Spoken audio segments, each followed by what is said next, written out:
அதிமுக பொதுச் செயலாளர் எடப்பாடி பழனிசாமி உத்தரவிட்டால் பயங்கரவாதத்திற்கு எதிராக அதிமுகவைச் சேர்ந்த 1000 இளைஞர்கள் துப்பாக்கி ஏந்தி போராட தயாராக இருப்பதாக முன்னாள் அமைச்சர் ராஜேந்திர பாலாஜி தெரிவித்துள்ளார்.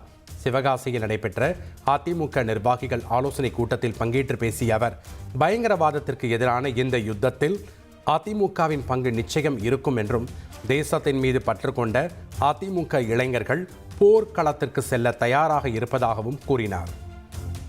எடப்பாடியுடைய கட்டளை ஏற்று உத்தரவு கொடுத்தால் 1000 பேர் யுத்த களத்துக்கு சென்று துப்பாக்கி ஏந்தி போராடுவதற்கு நாங்கள் தயாராக இருக்கிறோம்.